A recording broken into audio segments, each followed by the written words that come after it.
សូមជម្រាបសួរសូមស្វាគមន៍មកកាន់ Channel Knowledge Cambodia 100K ថ្ងៃនេះនាងខ្ញុំមកបរិយាយអំពីអត្ថប្រយោជន៍របស់ស្លឹកទៀបបារាំងអ្នកធ្លាប់តែដឹងថាផ្លែទៀបបារាំងគឺជាផ្លែឈើដែលអាចជួយដល់សុខភាពរាងកាយបានយ៉ាងល្អខណៈពេលដែលស្លឹករបស់វាក៏មានអត្ថប្រយោជន៍មិនចាញ់នឹងផ្លែដែរប៉ុន្តែគ្រាន់តែប្លែកបន្តិចត្រង់ថាស្លឹករបស់ទៀបបារាំងគឺត្រូវបានគេលាយផ្សំធ្វើឲ្យទៅជាតែដែលយើងហៅថាតែស្លឹកទៀបបារាំងសម្រាប់ជួយដល់សុខភាពវាអាចមានផ្ទុកវីតាមីន C ដែលជួយការពារអ្នកពីផលប៉ះពាល់អាក្រក់នៃរ៉ាឌីកាល់សេរី 2. ការពារមហារីកទទួលទានតែស្លឹកទៀបបារាំងអាចជួយការពារប្រព័ន្ធរាងកាយរបស់អ្នកប្រឆាំងទៅនឹងជំងឺមហារីកនិងអាចកាត់បន្ថយផលប៉ះពាល់ដោយការប្រើប្រាស់សារធាតុគីមីយោងតាមការសិក្សាមួយដែលត្រូវបានចេញផ្សាយនៅក្នុងទស្សនាវដ្តីផលិតផលធម្មជាតិបានលើកឡើងថាស្លឹកទៀបបារាំងល្អជាងថ្នាំព្យាបាលដោយសារធាតុគីមី10000ដងឯណោះម្យ៉ាងវិញទៀតតែស្លឹកទៀបបារាំងវាដើរតួនាទីជាអ្នកប្រឆាំងនឹងមហារីកនិងអាចប្រើប្រាស់ក្នុងការការពារមហារីកនៅពេលវាចាប់ផ្ដើមដំបូងផងដែរ 3. ព្យាបាលទឹកនោមផ្អែមគឺត្រូវបានផ្ទុកនៅក្នុងស្លឹកទៀបបារាំងដែលវាអាចជួយការព្យាបាលចំពោះអ្នកជំងឺទឹកនោមផ្អែម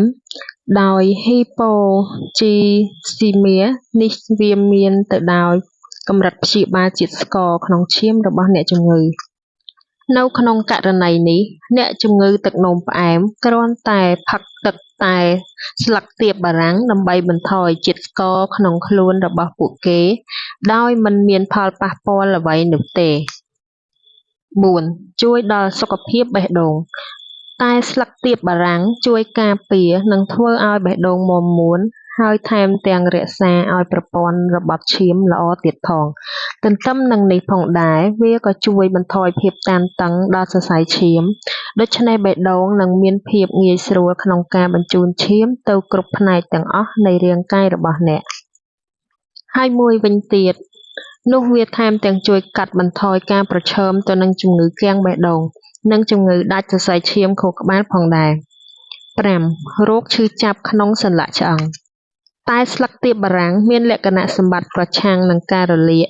ដែលជួយក្នុងការព្យាបាលការឈឺចាប់ឆ្អឹងសន្លាក់របៀបធ្វើតែស្លឹកទៀបបារាំងគ្រឿងផ្សំមានស្លឹកទៀបបារាំងចំនួនសមល្មម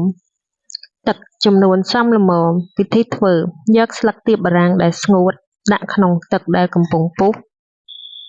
ពន្លត់ភ្លើងនៅពេលដែលទឹកពុះនោះក្តៅល្មមឬទឹកពុះគ្របស្លឹកទៀបបារាំងឬហៅថាទុកមួយរំពុះលើកវាចេញពីចង្ក្រានរួចទុករយៈពេល2នាទី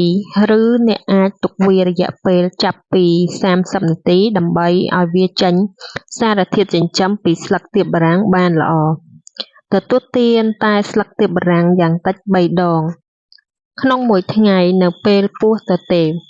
ចំណាំអ្នកអាចទទួលទានតែស្លឹកទៀបបារាំងនៅពេលវាត្រជាក់បាន